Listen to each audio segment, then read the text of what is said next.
அனுரா அவர்கள் வந்து செல்வி டீமில் பேசிகிட்ருக்காங்க இல்லையா.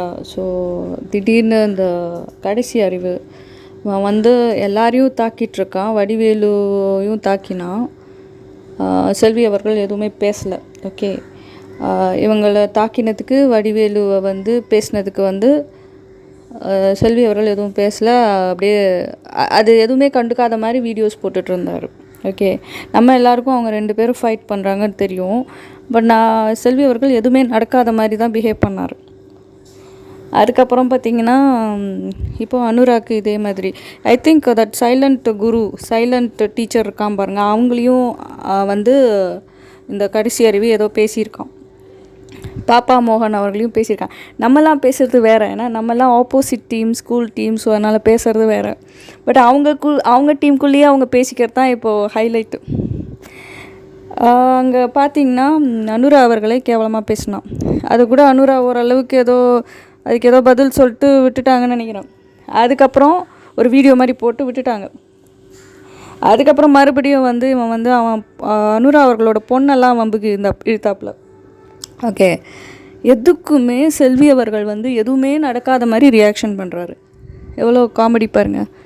அதாவது செல்விக்கு வந்து சப்போர்ட் பண்ணி எல்லோரும் சொம்ப தூக்கிட்டு வரணும் அவங்க டீம் படி.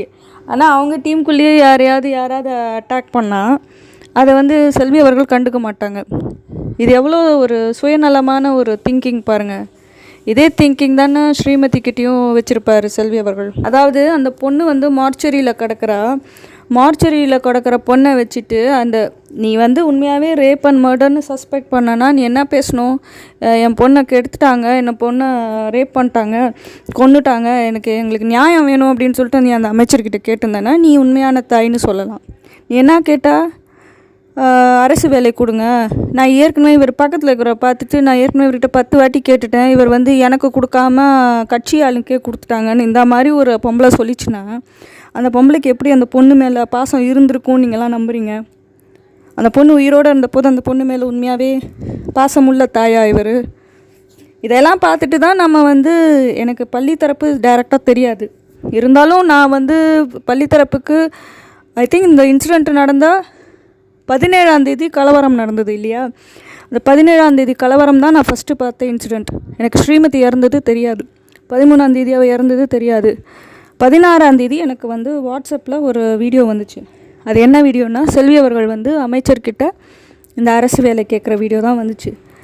அதை நான் பார்த்துட்டு இது என்ன வீடியோ எனக்கு ஒன்றும் புரியலையே. ஆக்சுவலி அதில் அமைச்சர் வந்து கட்டி பிடிப்பார். அதை தான் பார்த்துட்டு என்ன இப்படி ஒரு அமைச்சர்லாம் இவ்வளோ கேவலமாக நடந்துக்கிறாங்கன்னு சொல்லிட்டு நான் அதை பார்த்துட்டு இக்னோர் பண்ணிட்டேன். அது ஆக்சுவலாக என்ன வீடியோன்னு எனக்கு தெரியல. அடுத்தது 17ஆம் தேதி இந்த ஸ்கூலில் கலவரம் நடந்துச்சு. அப்போ வந்து தந்தி டிவியில் வந்து போய் ரிப்போர்ட்டர் கொண்டு போயிட்டு நேராக ஹாஸ்பிட்டலில் போய் செல்வி அவர்களை பேட்டி கொடுக்குறாங்க. கலவரம் ஸ்கூலில் நடந்துகிட்ருக்கு, இந்த அம்மா 60 கிலோமீட்டர் தள்ளி இருக்கிற ஹாஸ்பிட்டலுக்கு போயிருக்காங்க. போயிட்டு அங்கே போய் பேட்டி கொடுக்கும்பொழுது தான் இந்த லேடியை நான் எங்கேயோ பார்த்துருக்கேனே நான் யோசிச்சுட்டு இருக்கேன், இவங்களை எங்கேயோ பார்த்துருக்கேன்னு எனக்கு ஸ்ட்ரைக் ஆகலை. அதுக்கப்புறம் அந்த ஸ்கூலில் வந்துட்டு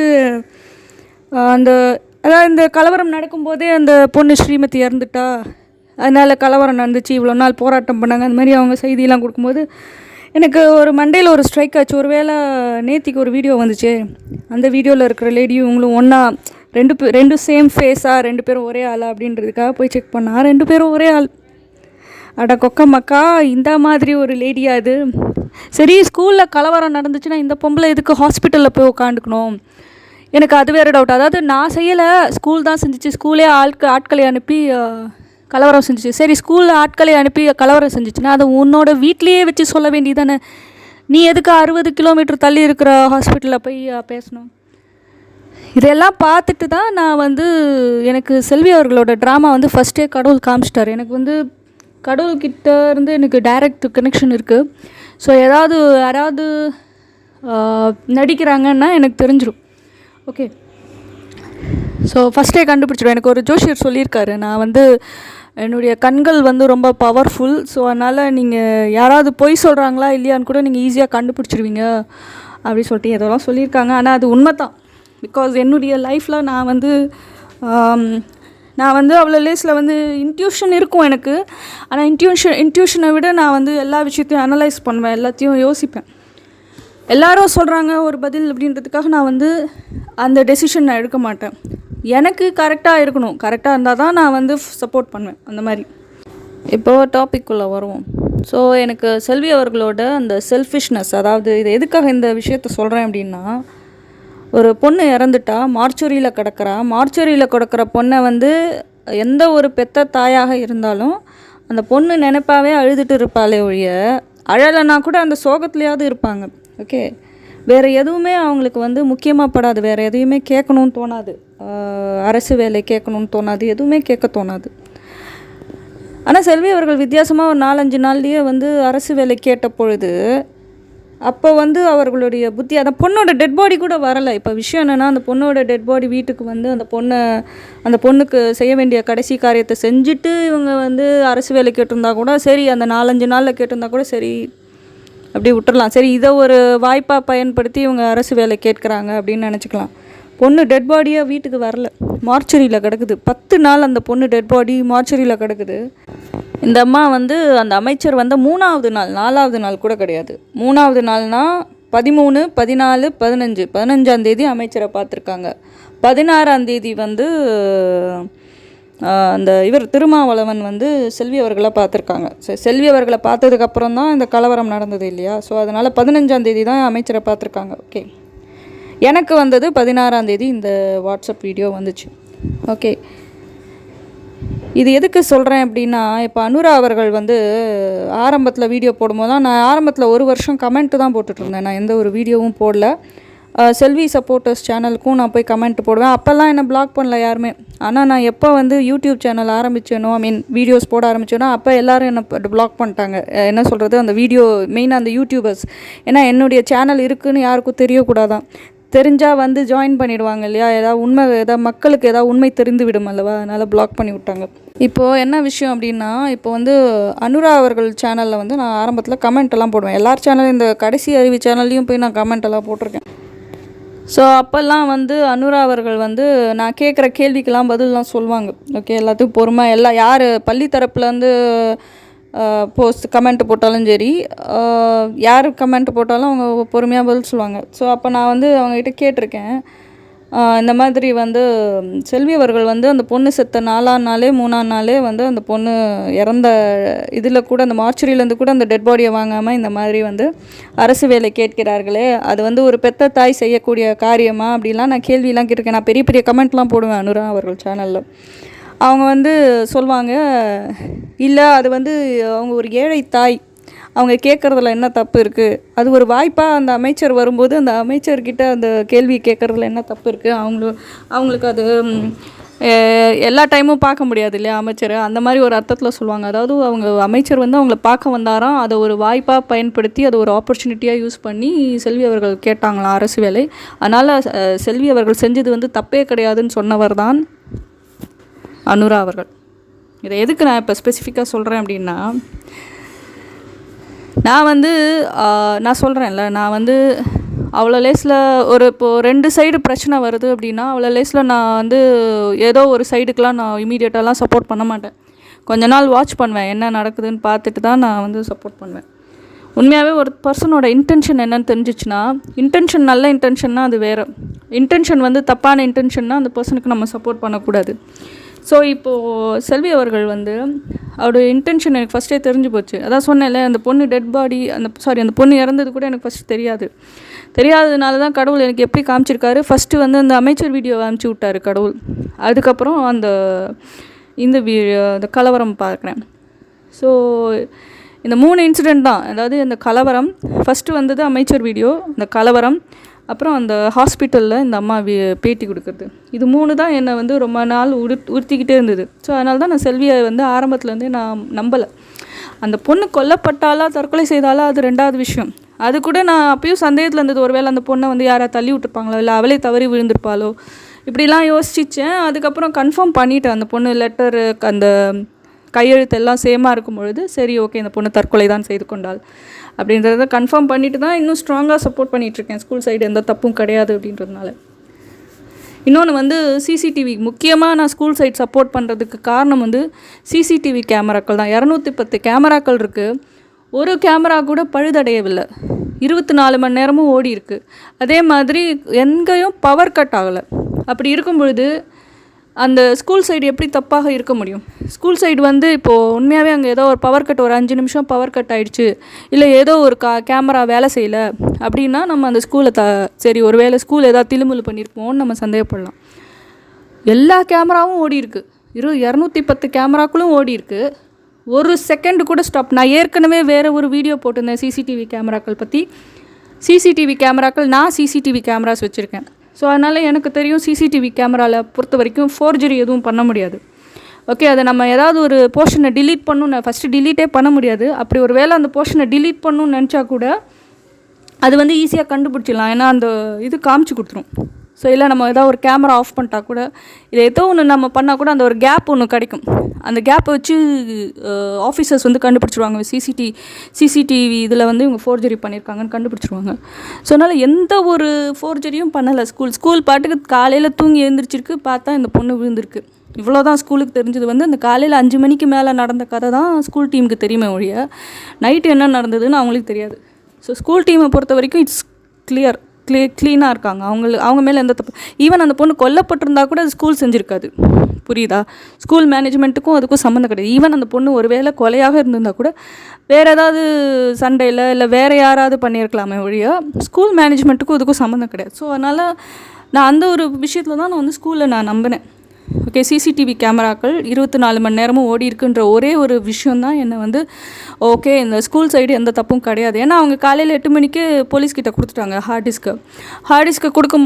டிஸ்க்கை கொடுத்துட்டாலே அவங்க மேலே எந்த தப்பும் இல்லைன்னு. அவங்க வந்து டிமிக்கி கொடுத்துட்டே இருந்தாங்கன்னு வச்சுக்கோங்களேன், இல்லைங்க கேமரா வேலை செய்யலை, இது ப்ராப்ளம் அது ப்ராப்ளம்னு ஏதாவது கதை சொல்லியிருந்தாங்கன்னா அப்போ வேணால் நம்ம ஸ்கூலை பற்றி நம்ம யோசிக்கலாம். ஆனால் ஸ்கூல் மேலே எந்த தப்பும் இல்லைன்றதை அதை ஃபஸ்ட்டு நான் புரிஞ்சுக்கிட்டேன். இப்போது அனுரா அவர்கள் இந்த மாதிரி ஒரு பதில் சொன்னாங்க. நான் அப்பயே யோசித்தேன், ஏன் வர அனுரா அவர்கள் இந்த மாதிரி ஒரு பதில் சொல்கிறாருன்னு சொல்லிட்டு. இப்போது இது எதுக்கு நான் சொல்கிறேன்னா, உங்களுக்கு இப்போ புரியுதுன்னு நினைக்கிறேன். அந்த மார்ச்சரியில் அந்த பொண்ணு இறந்து கிடக்கிறா. செல்வியோட கவனம் முழுக்க வந்து அரசு வேலை வாங்கணும், காசு வாங்கணுன்றது மட்டும்தான் அந்த கவனம். அந்த பொண்ணு செத்த 3வது நாளே 2-3 நாள் ஃபஸ்ட்டு டேவே இந்த அம்மா போய் பேரம் பேசியிருக்கு. முதல் நாள் பேரம் படியிலன்னொன்னே 2வது நாள் பல கோடி வேணும்னு கேட்டவர் தான். 2வது நாள் யாராவது பொண்ணு செத்த 2வது நாள் அப்படி கேட்பாங்களா? அதுவும் மீடியா முன்னாடியே சொல்கிறேன்னு சொல்லிட்டு இருக்கு. உன் பொண்ணு செத்ததை பற்றி நீ கவலைப்படுவியா? இல்லை ஊரில் இருக்கிற பசங்களுக்கு வந்து நீ வந்து படிக்க வைக்கணும் நீ கவலைப்படுவியா? அதுவே பொய். நீ சொல்கிறதே பொய். உனக்கு பல கோடி எதுக்கு வேணும்? நீ அந்த பல கோடியை ஸ்கூல் கொடுத்து நீ நன்மை செய்யணுமா? இல்லை நீ ஸ்கூல்கிட்டே இன்ஸ்ட்ரக்ஷன் கொடுக்கலாம்ல, நீ என் பொண்ணை இது மாதிரி பண்ணிட்ட, ஸோ ஸ்கூல் வந்து பல கோடி மக்களை வந்து பல கோடி பசங்களை வந்து ஃப்ரீயாக படிக்க வைக்கணும் அப்படின்னு நீ சொல்லியிருந்தா கூட பரவாயில்ல. உனக்கு தானே கேட்குற அந்த காசை பல கோடியை. அப்போ உன்னுடைய சுயநலம் தெரிகிறது அல்லவா? 3வது நாள் இந்த அம்மா வந்து அரசு வேலை கேட்குது. இந்த மாதிரி ஒரு லேடி தான் வந்து செல்வி. இது எதுக்கு சொல்கிறேன்னா, இந்த அம்மா எவ்வளோ சுயநலவாதின்றதை நம்ம புரிஞ்சுக்கணும். பணத்து மீதும் பதவி மீதும் உள்ள ஆசை இவர்களுக்கு. இப்போது அவங்களுக்கு தெரிஞ்சு போச்சு அரசு வேலை கிடைக்காதுன்னு தெரிஞ்சு போச்சு. அதனால் எவ்வளோ பணம் வந்து மக்களிடமிருந்து சுரண்ட முடியும் பார்க்குறாங்க. அதனால தான் QR கோட்லாம் வச்சு கேட்டுட்ருக்காங்க. சரியா? இப்போ உண்மையாகவே கஷ்டப்படுற பொம்பளைன்னா நான் கூட ஹெல்ப் பண்ணுவேன், உண்மையாகவே கஷ்டப்படுற பொம்பளையாக இருந்தால் கூட. ஆனால் அவங்க வந்து கஷ்டப்படுற ஆள் கிடையாது. 3 ஏக்கர் லேண்டு. அந்த பொண்ணு இறந்த 1.5 மாதத்தில் 2 ஏக்கர் லேண்டு வாங்கினவர் தான் செல்வி.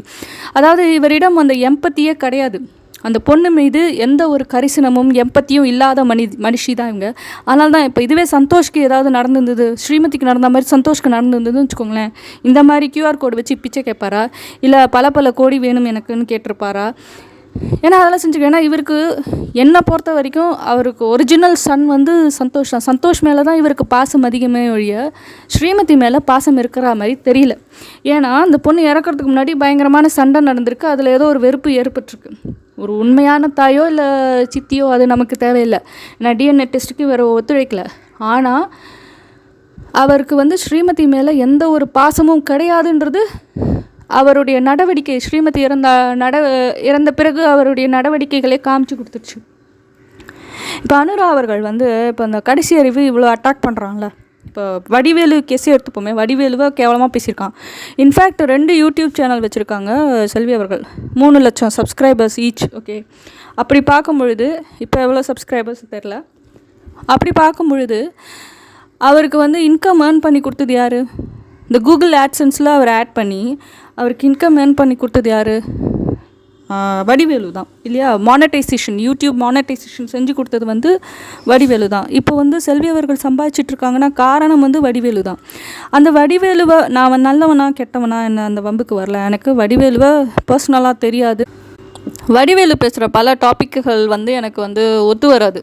அதாவது அகெயின்ஸ்ட்டு என்னுடைய வியூஸ்க்கு அகெயின்ஸ்டாக தான் இருக்கும். ஸோ அதனால் அதை நான் பேச விரும்பல. அவரோட சேனல் அவர் ஏதோ பேசிட்டு போகிறாரு.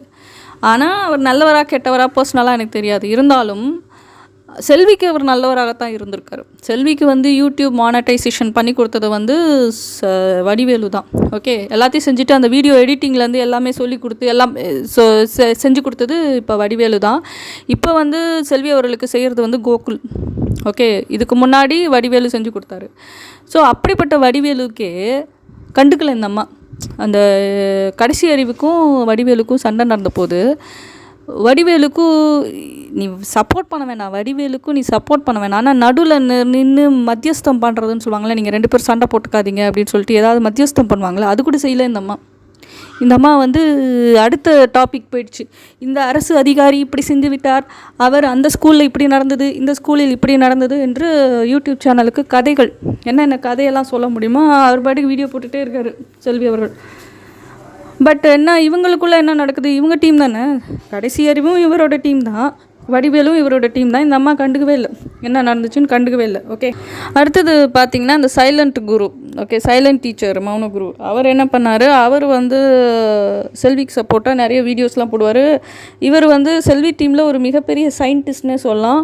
11 நம்பர் இருக்குது சார்ஜ் ஷீட்டில். அதனால் இது வந்து ஃபோர்ஜரி, இது வந்து சட்டத்தில் ஓட்டைன்னு சொன்னவர் தான் வந்து நம்ம சைலண்ட் டீச்சர். ஓகே, அவர் வந்து உண்மையாகவே அவருடைய எஃபர்ட்ஸ்லாம் நம்ம பாராட்டணும். என்ன காரணம் அப்படின்னா, செல்விக்காக உழுந்து மாங்கு இதை கண்டுபிடிக்கிறேன் அதை கண்டுபிடிக்கிறேன்னு செஞ்ச மனுஷன் தான் அவர்.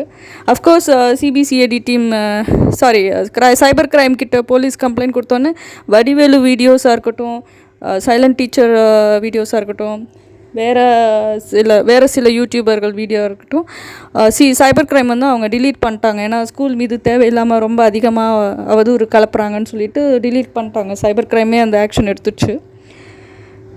ஓகே, இப்போ அதை விடுங்க. இப்போ அடுத்தது வந்து என்ன சொல்கிறது, இப்போது சைலண்ட் டீச்சரையும் இந்த கடைசி அறிவு சும்மா விடுறதில்ல, எல்லாரையும் அவரையும் பிடிச்சி கேவலமாக பேசியிருக்கு. ஓகே, இப்போ அது டாபிக் விடுங்க. அடுத்தது பார்த்திங்கன்னா ஆசிம் அவர்களையும் கேவலமாக பேசியிருக்காப்புல இந்த கடைசி அறிவு. ஒரு இடத்துல கூட செல்வி அவர்கள் வாயை திறந்து பேசவே இல்லை. ஒன்று நீ கடைசி அறிவிக்கிட்டு இதெல்லாம் பேசாத, இப்படிலாம் பேசாத சொல்லியிருக்கணும், இல்லாட்டி மத்தியஸ்தமாவது பண்ணியிருக்கணும், நடுவில் நின்று மத்தியஸ்தமாவது பண்ணியிருக்கணும், எதுவுமே பண்ணல. இப்போ அனுரா அவர்களுக்கு இப்போ ஒரு பெரிய கொடுமை நடந்துகிட்ருக்கு. எனக்கு தெரிஞ்ச அந்த டீமில் 2 லேடிஸ் இருக்காங்க. மற்ற லேடிஸ்லாம் கமெண்ட்டில் போட்டுட்ருக்காங்க. யூடியூபர்ஸ்னு பார்த்தா 2 லேடிஸ் இருக்காங்க. அது ஒரு லேடி வந்து எப்போ பார்த்தாலும் இவங்க செல்வி அவர்களோடையும் சுற்றிட்டு இருப்பாங்கன்னு வச்சுக்கோங்க. இன்னொரு லேடி வந்து அனுரா அவர்கள். அவர் பார்த்திங்கன்னா அவர் வந்து ஸ்கூலுக்கு அகெயின்ஸ்டாக நிறையா பேசியிருக்காங்க. இன்னொன்று வந்து நான் பேசுகிற வீடியோஸ்லாம் பார்த்துட்டு நான் செல்வியை வந்து சித்தின்னு சொல்கிறேன்றதுக்காக என்ன அட்டாக் பண்ணிலாம் நிறையா வீடியோஸ் போட்டிருக்காங்க. ஆனால் நான் முடிஞ்ச வரைக்கும் அனுரா அவர்களோட வீடியோஸ்க்கு ரெஸ்பாண்ட் பண்ண மாட்டேன். ஏன் ரிப்ளை பண்ண மாட்டேன்னா, நான் மனசில் நினச்சிப்பேன், சரி அவங்க அது புரிஞ்சுக்காமல் பேசுகிறாங்க, நான் எதுக்காக பேசுகிறேன்னு புரிஞ்சுக்காமல் பேசுகிறாங்க, இட்ஸ் ஓகே, பரவாயில்லன்னு சொல்லிட்டு நான் விட்டுருக்கேன். ஓகே, அதனால் நான் அனுரா அவர்களோட வீடியோ வந்து ரொம்ப இதுவாக எடுத்துக்க மாட்டேன், சீரியஸாக எடுத்துக்க மாட்டேன். ஏன்னா ஏதாவது கேள்வி மாதிரி கேட்டால் அதுக்கு நம்ம பதில் சொல்லலாம். பட் வந்து ஒரு அவருடைய மற்ற யூடியூபர்ஸ் மாதிரி அவங்க வீடியோஸ் நான் சீரியஸாக எடுத்துக்க மாட்டேன். ஓகே, ஸோ அதனால் இப்போ அனுரா அவர்களுக்கு ஒரு அட்டாக் நடந்திருக்கு கடைசி அறிவு சேனலில். அப்போ என்ன பண்ணாங்க, அனுரா அவர்கள் ஒரு வீடியோ போட்டாங்க, இந்த மாதிரி வந்து எதுக்காக என்னை பற்றி தப்பாக பேசுகிறீங்கன்னு சொல்லிட்டு ஒரு வீடியோ போட்டுட்டு, அவங்க அந்த டைமில் ஹாஸ்பிட்டல் ஏதோ ட்ரீட்மெண்ட் எடுத்துகிட்டு இருந்தவங்க இந்த மாதிரி எதுக்காக என்னை பற்றி தப்பாக பேசுகிறீங்கன்னு பேசிட்டு, இந்த சாந்தி அவர்களை வந்து ஐ திங்க் அந்த வீடியோவில் தான் பேசியிருக்காங்கன்னு நினைக்கிறேன். சாந்தி, இந்த ஸ்கூல் டீம் சாந்தி அவர்கள் வந்து விபச்சாரி அந்த மாதிரிலாம் பேசிட்டு அவர்களை கடத்தி கொண்டு 10 பேரை வச்சு ரேப் பண்ணணும் அப்படின்லாம் இந்த கடைசி அறிவு சேனலில் எவனோ பேசியிருக்கான். சரியா?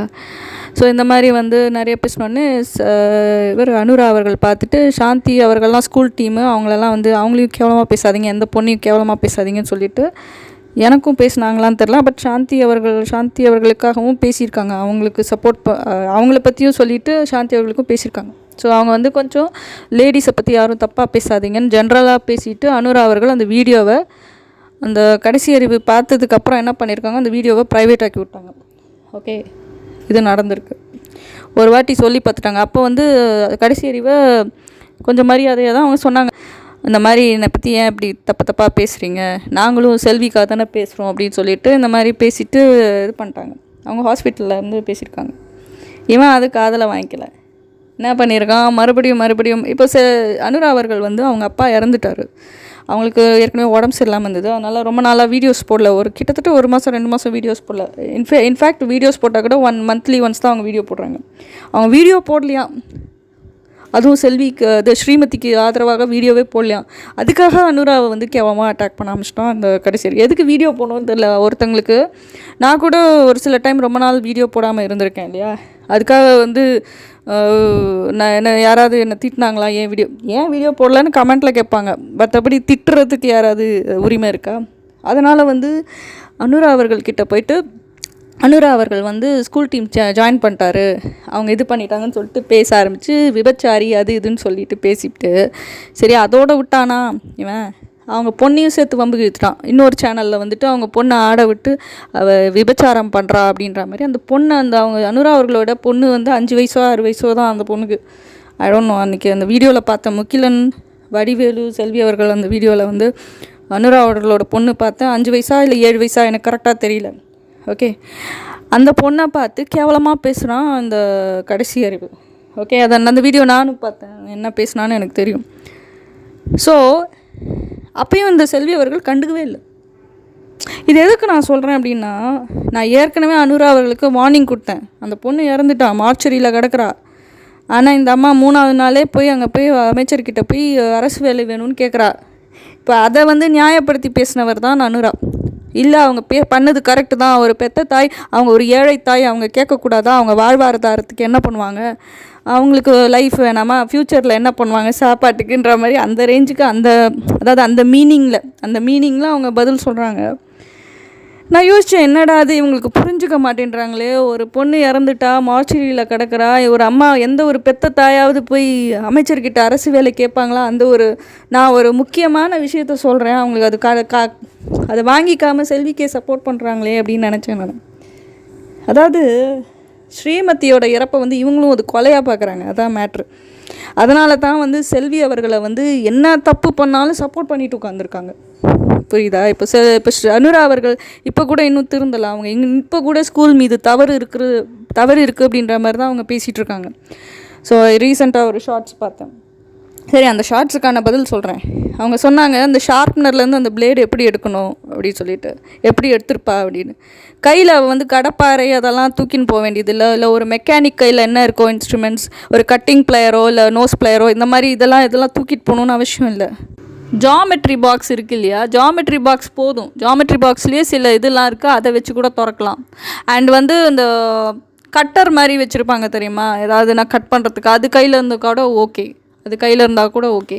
ஸோ ஏதோ ஒரு ரூபத்தில் அந்த பொண்ணு வந்து அது ரிமூவ் பண்ணியிருக்கா ஷார்ப்னர். ஓகே, ஸோ நான் சார்ஜ் ஷீட்டு பார்க்காதனால அது உண்மையாகவே அந்த பொண்ணு என்ன பண்ணியிருப்பா, அந்த பொண்ணோட மைண்ட் செட் என்ன எனக்கு தெரியாது. ஏன்னா நீங்கள் சார்ஜ் ஷீட்டு படிச்சிருக்கீங்க, ஸோ அதனால் அது வேறு. ஓகே, நான் வந்து அந்த சார்ஜ் ஷீட்டை பார்க்கல இன்னும். ஸோ அதனால் அதை பற்றி கருத்து நான் சொல்ல முடியாது. இருந்தாலும் ஒரு ஷார்ப்னர்லேருந்து பிளேடு எடுக்கிறது ஒன்றும் கஷ்டமான காரியம்லாம் கிடையாது. அதுக்கு வந்து பெரிய பெரிய இன்ஸ்ட்ருமெண்ட்ஸ்லாம் வச்சுக்கணுன்ற அவசியம் இல்லை. யாராக இருந்தாலும் அதை ஓப்பன் பண்ண முடியும். அதை தான் நான் சொல்ல வரேன். ஓகே, இப்போ அவங்க அதுக்கு ஜஸ்ட் அந்த ஷார்ட்ஸ் ஞாபகம் வந்துச்சு, அவங்க போட்ட ஷார்ட்ஸ், அதுக்காக நான் பதில் சொல்லியிருந்தேன். இப்போது சரி, இப்போ நம்ம டாபிக் வருவோம். இப்போ செல்வி அவர்கள் வந்து எவ்வளோ சுயநலவாதி அப்படின்றத வந்து இந்த விஷயங்கள்லாம் நம்மளுக்கு புலப்படுத்தும்.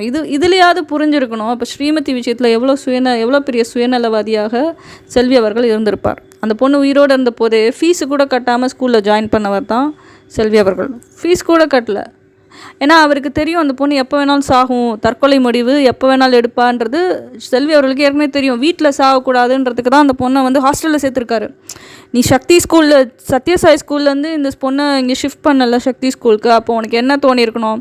சரி, அவள் ஸ்கூலுக்கே பஸ், இன்னொன்று பஸ் எடுத்திருந்தா பஸ்ஸில் ட்ராவல் பண்ணுற மாதிரி அவளை போட்டிருந்தா அவருக்கு வந்து செல்வி அவர்களுக்கு செலவு கம்மி. ஹாஸ்டலில் சேர்த்தா செலவு ஜாஸ்தி. இருந்தாலும் அந்த செலவை வந்து ஜாஸ்தியாக இருந்தாலும் பரவாயில்லன்னு சொல்லிட்டு ஹாஸ்டலில் சேர்த்துருக்கார் அப்படின்னா, அதுவும் ஃபீஸ் கூட கட்டாமல் அந்த பொண்ணை வந்து ஹாஸ்டலில் சேர்த்துருக்காருன்னா யோசிக்கணும். நம்ம இங்கேயே மண்டேயில் யோசிக்கணும். அந்த பொண்ணுக்கு ஃபீஸ் கட்டல சொல்லியிருக்காங்க, நான் 10 நாளில் பார்க்குறேன். ஏன்னா சத்யசாய் ஸ்கூலில் ஃபீஸ் வாங்கிட்டாங்க, நான் உங்களுக்கு 10 நாளில் உங்களுக்கு ஃபீஸ் தரேன்ற மாதிரி சாந்தி அவர்களிடம் பேசி அந்த பொண்ணை ஸ்கூலில் அட்மிட் பண்ணியிருக்காங்க. ஓகே, உனக்கு வந்து ஃபீஸும் கட்டல, அங்கேயே நம்ம யோசிக்கணும் எதுக்கு ஃபீஸ் கட்டல. ஏன்னா அந்த பொண்ணு அவர் வந்து எப்படி அந்த மரணத்தை எதிர்பார்த்துருக்காருன்னா, இன்னும் 2-3 நாள் அந்த பொண்ணு செத்துருன்னு எதிர்பார்த்துருக்காரு செல்வி அவர்கள். இன்னும் அந்த பொண்ணை ஹாஸ்டல் சேர்த்தா 2-3 நாள்லேயே அவள் செத்துருவா, அதனால் நம்ம வந்து ஃபீஸ் கட்ட தேவையில்லை, எதுக்கு வீணாக ஃபீஸ் கட்டணும் அப்படின்ற எண்ணத்தில் தான் ஸ்ரீமதியை சேர்த்திருக்கிறார். ஆனால் அந்த பொண்ணு 10 நாள் உயிரோடு இருந்திருக்கு. 10 நாள் 12 நாள் உயிரோடு இருந்தது. அந்த 12ஆம் நாள் தான் அந்த பொண்ணு வந்து அந்த மாடியிலேருந்து அந்த பொண்ணு விழுந்து செத்து போயிருக்கா. அதுவும் எப்போனா அந்த 10ஆம் தேதி செல்வி அவர்கள் ஃபோனில் பேசினதுக்கப்புறம் தான். எப்படி பேசியிருப்பார் யோசிச்சு பாருங்கள். யூடியூப்பில் அந்த ஒரு கேமரா முன்னாடி உட்காந்துக்கிட்டு அந்த கிழிக்கிறாரு. ஸ்கூல் டீமையே விபச்சாரி, சாந்தி அவர்களை திருட்டு முண்டம், விபச்சார தேவடியா முண்டம், இந்த வார்த்தைகளை யூஸ் பண்ணி திட்டுறாரு செல்வி அவர்கள். அந்த ஸ்கூல் டீச்சர் ஹரிப்ரியா, ஜீவப்ரியா, அந்த கிருத்திகா, இவங்களெல்லாமும் தேவடியான்ற வேர்டெல்லாம் யூஸ் பண்ணுறாங்க, என்னென்னமோ பேசுகிறாங்க. இவங்க வந்து கெட்ட வார்த்தைகள் நிறைய யூஸ் பண்ணுறாங்க செல்வி அவர்கள். அந்த மாதிரி ஒரு லேடி வந்து ஸ்ரீமதி எப்படி பேசியிருப்பாங்க? உனக்கு வந்து 6 வருஷமாக அவங்களுக்கு தெரியும். இந்த லேடிக்கு வந்து செல்வி அவர்களுக்கு வந்து 6 வருஷமாக 5ஆம் கிளாஸ்லேருந்து ஸ்ரீமதி அந்த ஸ்கூலில் படிக்கிறார், சக்தி ஸ்கூலில். இப்போ சாந்தி அவர்கள் எப்படிப்பட்டவர்னு தெரியாதா? ஒரு மனுஷன் நல்லவனா கெட்டவனான்னு கண்டுபிடிக்கிறதுக்கு எவ்வளோ நாள் வேணும்? 1 மாதம், 2 மாதம், இல்லை 6 மாதம்? அட்லீஸ்ட் ஒரு 6 மாதம் போதும்ல ஒரு மனுஷன் நல்லவனா கெட்டவனான்னு ஒரு டெசிஷன் எடுக்கிறதுக்கு. மிஞ்சி போனால் ஒரு 2 வருஷம். உனக்கு 6 வருஷமாக சாந்தி அவர்களை தெரியும். ஆனால் உனக்கு வந்து திடீர்னு இப்போ வந்து சாந்தி அவர்கள் வந்து விபச்சாரி, கிருத்திகா அவர்கள், ஹரிப்ரியா, ஜீவப்ரியா, இவங்கெல்லாம் விபச்சாரிகள் நீ சொல்கிற அப்படின்னா, எனக்கு அந்த ஸ்கூல் டீமை டைரெக்டாக தெரியவே தெரியாது. இது வரைக்கும் நான் கள்ளக்குறிச்சி எங்கே இருக்குன்னு கூட எனக்கு தெரியாது. ஓகே, ஆனால் எனக்கு புரிஞ்சிக்க முடியுது அந்த ஸ்கூல் டீமில் அத்தனை பேரும் அத்தனை டீச்சர்ஸும் நல்லவங்கன்னு எனக்கு புரிஞ்சிக்க முடியுது. அவங்க கூட நான் பேசினது கிடையாது. என்னால் நான் சென்னையிலேருந்து என்னால் புரிஞ்சிக்க முடியுது. ஆனால் நேரடியாக தெரிந்த செல்வி அவர்களை விபச்சாரின்னு சொல்கிறாரு அப்படின்னா செல்வி அவர்களோட மைண்ட் எப்படிப்பட்ட மைண்டுன்னு பாருங்கள். நம்ம பக்கத்து வீட்டுக்காரங்களோட சண்டை வரலாம். ஓகே, எனக்கு நிறைய ப்ராப்ளம்ஸ். என் பக்கத்து வீட்லேயே ஒரு மடையன் வந்து என்னுடைய வண்டியை டெய்லி நோண்டுவான் அந்த ராஸ்கல். ஸோ ஆனால் இது வரைக்கும் நான் அவனோட பொண்டாட்டியை நான் ஒரு வார்த்தை கூட தப்பாக பேசினது கிடையாது, அவன் பசங்களை தப்பாக பேசினது கிடையாது. ஆனால் அந்த பொறுக்கியை மட்டும் நான் கேவலமாக திட்டி விட்டுருவேன். நான் பயங்கர கெட்ட வார்த்தை பேசுவேன். திட்டுவேன். அதுக்கப்புறம் போலீஸ் ஸ்டேஷனில் போய் கம்ப்ளைண்ட் கொடுத்து அதுக்கப்புறம் அதனால தான் நான் சிசிடிவி கேமராவே வச்சுருக்கேன். ஏன்னா என்னுடைய வண்டியை டெய்லி நோண்டுவான் அந்த பொறுக்கி. எனக்கு டெய்லி நோண்ட எனக்கு பயம். ஏன்னா என்னுடைய உயிருக்கு ஆபத்து, எதுக்காக என்னோடய வண்டியை டெய்லி நோண்டணும்? ஸோ அதனால் நம்ம பக்கத்து வீட்டுக்காரங்களாக இருந்தால் கூட அந்த வீட்டு பெண்களை வந்து நம்ம மரியாதை கொடுப்போம். எனக்கு வந்து டெய்லி ஒருத்தன் தொல்லை கொடுத்துருக்கான். இருந்தாலும் நான் வந்து அவனோட ஃபேமிலியை பற்றி நான் இது வரைக்கும் நான் தப்பாக பேசினது கிடையாது. ஆனால் இந்த செல்வி அவர்கள் என்ன செய்கிறாரு, இவர் மேலே தான் தப்பு. நீங்கள் பார்த்தீங்கன்னா எல்லா விஷயமும் பார்த்தீங்கன்னா இவர் மேலே தான் தப்பு. அந்த பொண்ணை வேறு ஸ்கூலில் சேர்த்தது, அதுக்கப்புறம் அந்த ஸ்கூல்லேருந்து இந்த சக்தி ஸ்கூலில் மறுபடியும் சேர்த்துட்டு ஃபீஸு கூட கட்டாமல் சேர்த்துருக்காருன்னா யோசிக்கணும் நம்ம. ஏன்னா அந்த பொண்ணுக்கு ஃபீஸ் கட்டுறது தண்டம் அப்படின்றது செல்வி அவர்கள் உணர்ந்திருக்கிறார். அந்த பொண்ணு ஹாஸ்டலில் சேர்த்த 2 நாள்லேயே அந்த பொண்ணு செத்து போய்டும்னு நினச்சி தான் அந்த பொண்ணை கொண்டு போய் விட்டுருக்காரு. ஆனால் அந்த பொண்ணு 12ஆம் நாள் தான் செத்து போயிருக்கு. சண்டே வரைக்கும் அந்த பொண்ணு கொஞ்சம் நல்லா இருந்திருக்கும் போல இருக்குது. சண்டே அன்றைக்கி செல்வி அவர்கள் பேசினதுக்கப்புறம் அந்த பொண்ணு மூட் அவுட்டு. அது வந்து ஸ்ரீமதியோட தோழிகளே சொல்லிட்டாங்க. அவர் 2 நாளாக சோகமாக இருந்தான்றதை நக்கீரன் சேனலில் வீடியோவில் போட்டிருக்காங்க.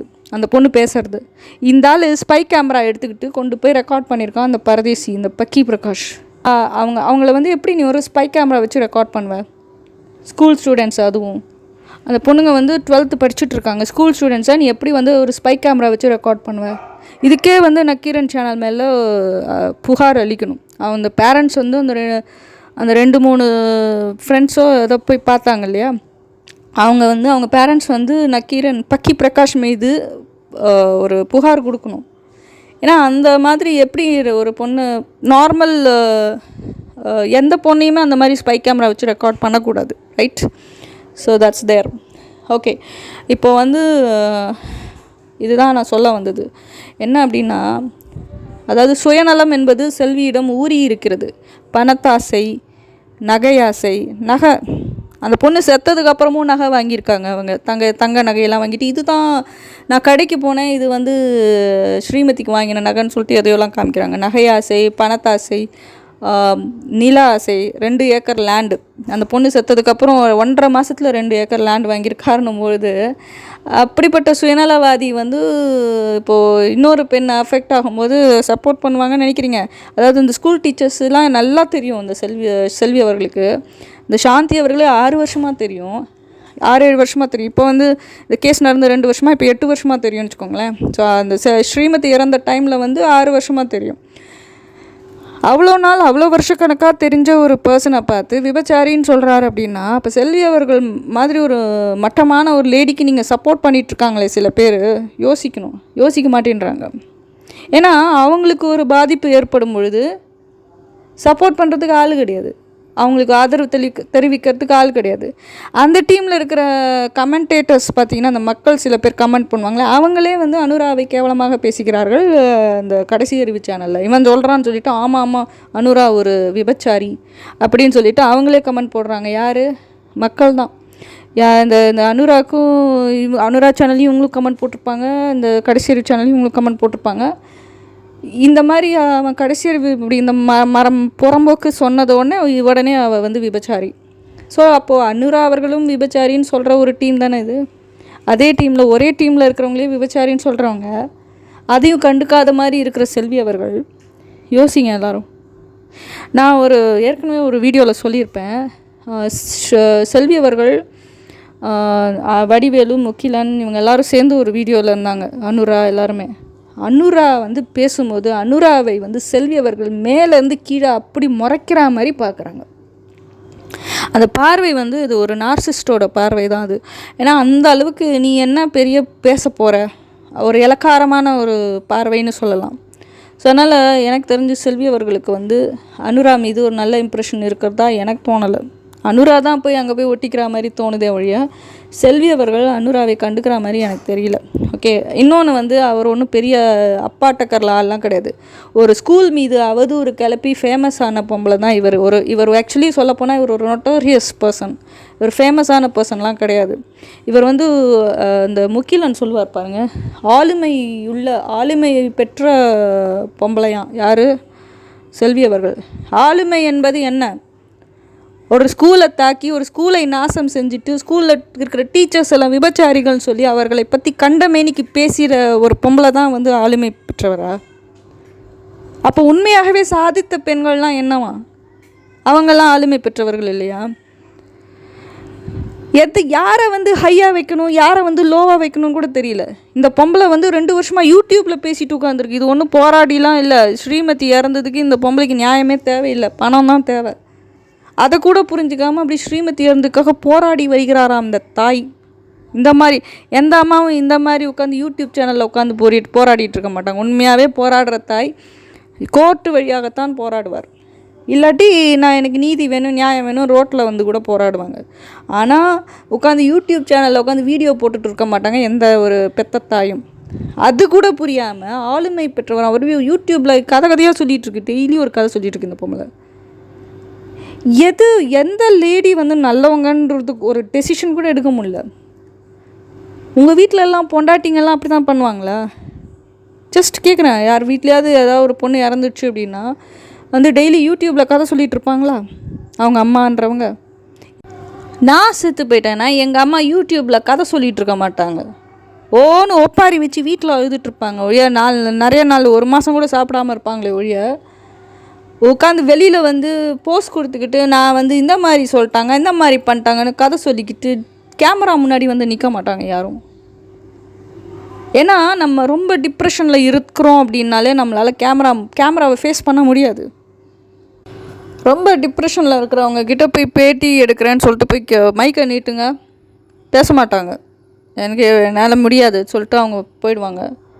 நம்ம டென்ஷனில் இருக்கோம், இல்லை ஏதோ ஒரு அப்செட்டில் இருந்தால் கூட நம்மளால் கேமரா ஃபேஸ் பண்ண முடியாது. டிப்ரெஷனே வேண்டாம், நார்மலாக நம்ம ஏதோ ஒரு கோபத்தில் இருக்கோம், ஏதோ ஒரு சோகத்தில் இருக்கோம், ஏதோ ஒரு அன்றைக்கி ஏதோ ஒன்று நடந்துடுச்சு நம்மளை அப்செட் பண்ணுற மாதிரி அப்படின்னா கூட நம்மளால் ஒரு கேமரா ஃபேஸ் பண்ணுறதோ இல்லை யாருக்கிட்டே அது பொறுமையாக பேசுகிறதோ அது முடியாது. கோவப்படுவோம், அந்த இடத்துல நம்ம கோவப்படுவோம். அப்படி இருக்கும் பொழுது இவருக்கு வந்து பொறுமையாக அந்த பொண்ணு செத்த அன்னிலேருந்தே இந்த அம்மா வந்து கேமரா முன்னாடி நிற்கிறாங்க அப்படின்னா, you think she is in depression. அவங்க டிப்ரெஷனில் இருக்காங்கன்னு நினைக்கிறீங்க? அந்த பொண்ணு செத்ததுக்கு சந்தோஷப்படுற மாதிரிலாம் இருக்குது. அந்த பொண்ணு செத்ததுக்கப்புறம் அப்பாடா இப்போ தான் நமக்கு நிறைய காசு வருது, இருக்கிற அரசியல்வாதியெல்லாம் நமக்கு காசு வந்து கொடுத்துட்டோம். அந்த டைமில் பார்த்தீங்கன்னா அந்த பொண்ணு இறந்த டைமில் எல்லா அரசியல்வாதிகளும் போய் வந்து இந்த அம்மாவை போய் பார்த்துருக்காங்க. எல்லாருமே காசு கொடுத்துருக்காங்க, இந்த அம்மாவுக்கு லட்சக்கணக்கில் காசு கொடுத்துருக்காங்க.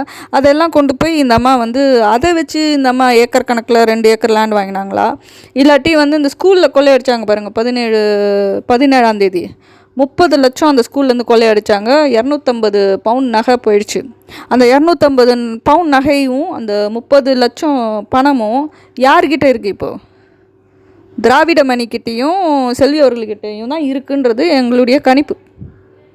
ஏன்னா அந்த ஸ்கூல் ஆரம்பத்தில் அந்த பொண்ணு இறந்தது அன்றைக்கே ஃபஸ்ட் டேவே இந்த திராவிட மணி உள்ளே வந்திருக்கான். ஃபஸ்ட்டு டேவே வந்துவிட்டு அந்த பொண்ணு வந்து தற்கொலை செய்ததாக இது பண்ணதா சொல்லாதீங்க, அந்த பொண்ணை ரேப் பண்ணி கொண்டுட்டாங்கன்னு சொல்லுங்கள், அப்போ தான் நம்மளுக்கு காசு வரும் அப்படின்னு சொல்லி பிரச்சாரம் பண்ணதே இந்த திராவிட மணி தான். அதை வந்து கார்த்திக் சார் வந்து ஒரு வீடியோவில் போட்டிருந்தார். அதாவது இந்த திராவிட மணி வந்து பேசுகிறத நம்ம பார்த்தோம் அந்த இதில். இந்த பொண்ணு இறந்த அன்றைக்கே இவங்க டிசைட் பண்ணிட்டாங்க என்ன சொல்லி ஊரை ஏமாற்றணும்னு சொல்லிட்டு, ரேப் அண்ட் மர்டர் சொன்னால் தான் காசு கிடைக்கும்னு சொல்லிட்டு அன்றைக்கி சாயந்தரம் ஆரம்பித்த அந்த பொண்ணு செத்த அன்றைக்கி சாயந்தரம் ஆரம்பித்த பேரம் இன்னும் நடந்துகிட்டு இருக்குது. இப்போ வந்து அந்த ஸ்கூலை பற்றி அவதூறு கிளப்பி அசிங்கமாக பேசி இன்னும் அந்த ஸ்கூலை இது ஒரு வகையில் பிளாக்மெயில், இதுவும் ஒரு வகையில் பிளாக்மெயில்ன்றது என்ன நினச்சிட்ருக்கீங்க? ஒரு மனுஷனை வந்து மிரட்டி தான் வந்து காசு பிடுங்கணும்னு இல்லை, அவங்கள பற்றி தப்பாக அவதூறு கிளப்பி கூட காசு பிடுங்கலாம். அந்த மாதிரி நான் என்னை பற்றி தப்பாக பேசிகிட்டே இருப்பேன், நீ வந்து எனக்கு காசு கொடுத்தா தான் நான் அடங்குவேன்ற மாதிரி கூட இருக்கலாம். இப்போ ஸ்கூல் வந்து 50 லட்சமோ இல்லை 2 கோடியோ அந்த செல்வி அவர்கள் கையில் கொடுத்துட்டா அப்போ செல்வி அவர்கள் பேசுகிறத நிறுத்திடுவாங்க. அதானே? யூடியூப்பில் உட்காந்து ஸ்கூலை பற்றி தேவையில்லாதெல்லாம் பேச வேண்டிய அவசியம் என்ன? அவருக்கு அல்லக்கைகள்னு சொல்லிட்டு இருக்கிறவங்கலாம் எதுக்காக இவ்வளோ பேசுகிறாங்க? அவங்களுக்கெல்லாம் வந்து லாபம் கிடையாது. நீங்கள் பார்த்தீங்கன்னா அவர்களுடைய அல்லக்கைகள் பெரும்பாலானவர்கள் பேசினாலும் சரி, செல்வி பாவம் ஒரு தாய் வந்து கஷ்டப்படுறாங்க, பெத்த தாய் தானே, அந்த பொண்ணு செத்து போயிட்டு, அதனால் அந்த பொண்ணுக்கு நீதி வேணும், நியாயம் வேணும், நேர்மை வேணும் சொல்லிட்டு தான் இந்த அல்லக்கைகள் சில பேர் வந்து பேசிகிட்டு இருக்காங்க. அந்த கமெண்ட் போடுற மக்களும் அது மாதிரி தான். சரி, அந்த பொண்ணு பாவம், அந்த பொண்ணுக்கு ஏதோ நடந்துடுச்சு போல இருக்குன்னு சொல்லிட்டு தான் செல்வியை நம்பிட்டு தான் பேசிகிட்டு இருக்காங்களே ஒழிய ஒரிஜினல் செல்வி எப்படி? செல்விக்கு வேண்டியது பணம் தான், செல்வி அவர்களுக்கு வேண்டியது பணம் தான். அதனால தான் நான் சொல்கிறேன், எனக்கு ஆரம்பத்தில் வந்து செல்வி அவர்கள் மீது ஒரு துளி இத்தினூண்டு 1% 0.01% கூட எம்பத்தி கிடையாது அவங்க பேரில். எனக்கு அவங்க பேரில் ஒரு இத்தினூண்டு இரக்கம் கூட கிடையாது. ஏன்னா அந்த பொண்ணு இறந்ததே வந்து செல்வி அவர்களால் தான். அதனால் எனக்கு செல்வி அவர்கள் மீது இன்னும் கோவம் ஜாஸ்தி. ஸ்கூலை நாசம் செஞ்சது ஒன்று, அதில் எனக்கு பயங்கர கோவம். எனக்கு அப்போவே அந்த நியூஸ் பார்க்கும்போதே செம கோவம். ஏன் ஒரு ஸ்கூல் எப்படி? சரி, அந்த பொண்ணு கொல்லப்பட்டிருந்தா கூட இந்த மாதிரி ஒரு விஷயம் நடந்திருக்கக்கூடாது. ஏன் ஒரு ஸ்கூல் எப்படி அவ்வளோ பேர் படிக்கிறாங்க, சின்ன பசங்க எல்கேஜி யூகேஜி பசங்கள்லாம் கூட படிக்கிறாங்க, இந்த மாதிரி ஒரு ஸ்கூலில் போய்ட்டு இப்படி ஒரு நாசம் செஞ்சுட்டாங்கன்னா அந்த ஸ்கூல் ஸ்டூடெண்ட்ஸ்லாம் என்ன பண்ணுவாங்க? 3000-4000 பேர் அந்த ஸ்கூலில் படிக்கிறாங்க, அவங்களாம் ஸ்கூலுக்கு என்ன பண்ணுவாங்க? இந்த மாதிரி ஒரு ஸ்கூலை நாசம் பண்ணிட்டாங்களேன்னு கோபம் இருந்தது. அதை விட பெரிய கோபம் வந்து ஸ்ரீமதிக்கு இந்த செல்வி அவர்கள் பண்ண அநியாயம். எப்படி மறைக்கிறார் பாருங்க. அந்த பொண்ணு செத்து போயிடுச்சுன்றதுனால திரும்பி வந்து சொல்ல மாட்டான்னு நினச்சிட்ருக்காங்களா? நான் ஒன்று சொல்கிறேன், எனக்கு வந்து ஆவிகளோட பேச முடியும் என்னால். நான் வந்து எனக்கு வந்து ரெய்கி பவர் இருக்குது என்கிட்ட. ஓகே, எனக்கு ரெய்கி சக்தி இருக்குது. அண்ட் ஆல்சோ எனக்கு டெலிபதி தெரியும். அண்ட் ஆல்சோ எனக்கு வந்து ஆவிகளோட பேசுகிற ஒரு டேலண்ட்டும் இருக்குது. ஐ மீன் அந்த எபிலிட்டி இருக்குது. அதனால் இப்போ ஸ்ரீமதியை கூப்பிட்டு பேசினா அவள் எனக்கு கண்டிப்பாக பேசுவாள் என்கிட்ட. கண்டிப்பாக நான் எங்கே இருந்தாலும் என்கிட்ட வந்து பேசுவாள். ஓகே, அவள் பேசினா அவள் உண்மையை கக்கிட போகிறாள். செல்வி அவர்கள் என்னென்ன மாதிரி டார்ச்சர் செஞ்சுருக்கார் அப்படின்றத வந்து ஸ்ரீமதியை வந்து கக்கிட போகிறாள். நான் ஏன் வந்து ஆவிகளோட பேசுகிறத அவாய்ட் பண்ணுறேன் அப்படின்னா, சம்டைம்ஸ் என்ன ஆகும் அப்படின்னா, ஈவன் தோ எனக்கு பேச முடியும், பட் ஆனால் நான் ஏன் அதை அவாய்ட் பண்ணுறேன், நான் அந்த இதில் உட்காரக்கூடாது, ஏன் அதை அவாய்ட் பண்ணுறேன் அப்படின்னா, சம்டைம்ஸ் சில ஆவிகள் என்ன பண்ணும், அவர்களுக்கு வந்து நிறைவேறாத ஆசைகள் இருக்கும். நிறைவேறாத ஆசைகள் இருக்கும் பொழுது அந்த ஒரு உடம்புக்குள்ளே நுழைஞ்சிட்டாங்க, இல்லை ஒரு இதுக்குள்ளே ஒருத்தவங்க மனுஷங்கக்கிட்ட ஆக்சஸ் பண்ணிட்டாங்க அப்படின்னா, அவங்கள விட்டு பிரியவே மாட்டாங்க. அவங்களுடைய ஆசைகளை வந்து நிறைவேற்றுறதுக்காக அவங்க கூடவே இருப்பாங்க. ஸோ அதனால் அவங்களோட லைஃப்பில் என்னென்ன அச்சீவ் பண்ணணும்னு நினைக்கிறாங்களோ அது எல்லாத்தையும் அப்படியே அந்த அந்த உடல் மூலமாக அவர்கள் நிறைவேற்றி கொள்வார்கள். அதனால் நான் அவாய்ட் பண்ணுறேனே ஒழிய, மற்றபடி வந்து எனக்கு எந்த ஆவி கூட நான் பேசணும்னு நினச்சா கூட ஈஸியாக என்னால் பேச முடியும். ஓகே, அதுக்கு ஒரு மெத்தட் இருக்குது, பேசுகிறதுக்கு ஒரு மெத்தட் இருக்குது. சரியா? ஸோ ஆனால் நான் கண்டிப்பாக ஒரு நாள் நான் ஸ்ரீமதி கூட பேசுவேன். எனக்கு என்னமோ அவள் தான் என்னை வந்து பேச வைக்கிறாளோ இந்த சேனலில் அப்படின்றது கூட எனக்கு ஒரு ஃபீல் இருக்குது. நான் சும்மா கமெண்ட் போட்டுட்ருந்தேன், நான் வந்து வீடியோஸ் போடணும்னு அவசியம் இல்லை. கூடா நட்பு கேடாய் விளையும்னு ஒரு பழமொழி இருக்குது இல்லையா? அதாவது நம்ம யார் கூட செட்டு சேர்றோன்றது, ஃப்ரெண்ட்ஷிப்ன்றது மட்டும் கிடையாது. ஃப்ரெண்ட்ஷிப்ன்ற வேர்டு மட்டும் வராது இதில். நம்ம யாருக்கு சப்போர்ட் பண்ணுறோம், யாரு கூட செட்டு சேர்றோம் அப்படின்றது கூட முக்கியம். அப்போ நம்ம ஒரு தவறான நபருக்கு வந்து சப்போர்ட் பண்ணுறோம், தவறான நபர் கூட நட்பு வைக்கிறோம் அப்படின்னா அது ஆட்டோமேட்டிக்காக நமக்கே அது வந்து அது கேடு விளையும். இதுதான் வந்து இப்போ ஸ்ரீமதி கேஸில் நடக்குது. அதாவது செல்வி டீம் வந்து ஒருத்தராக வந்து விலகுறாங்கன்னா லைக் இப்போ இந்த அவங்களுக்குள்ளேயே சண்டை வருது. விலகுறாங்கன்னு நான் சொல்லலை, அவங்களுக்குள்ளேயே சண்டை வருது, அவங்களுக்குள்ளேயே அடிச்சுக்கிறாங்க, அவங்களுக்குள்ளேயே பேசிக்கிறாங்க. ஏன்னா இவங்க எல்லாருமே வந்து ஸ்கூல் டீமை கேவலமாக பேசினவங்க தான். ஸ்கூல் டீமு அந்த டீச்சர்ஸ்லாம் யாரையுமே தெரியாது இவங்களுக்கு. அவங்கள பர்சனலாக தெரியாது. ஆனாலும் விபச்சாரிகள்னு சொல்லிகிட்டு இருந்தாங்க, கேவலமாக பேசிகிட்டு இருந்தாங்க, கொலைக்காரர்கள்னாங்க. எதுவுமே ஒரு பர்சனை பற்றி தெரியாமல் நம்ம எப்படி அவங்கள பற்றி தப்பாக பேச முடியும்? அவங்க நல்லவங்களா கெட்டாங்களா நம்ம பழகி பார்த்தா தான் தெரியும். பழகலை, நம்மளுக்கு தெரியலன்னா அவங்கள பற்றி கேவலமாக பேசுகிறத நிறுத்தணும். ஒரு பர்சனை பற்றி தெரியாமல் அவங்க நல்லவங்களா கெட்டவங்களான்னு தெரியாமல் அவங்கள பற்றி கேவலமாக பேசுகிறது வந்து அது ரொம்ப கேவலமான ஒரு சிந்தனை. இந்த வீடியோ நான் எதுக்கு போட்டேன்னு எனக்கு தெரியல, ஆனால் நடக்கிற பிரச்சனையெல்லாம் பார்த்துட்டு போடணும்னு தோணிச்சு. உங்கள் கமெண்ட்டுகளை பதிவு செய்யவும் நன்றி.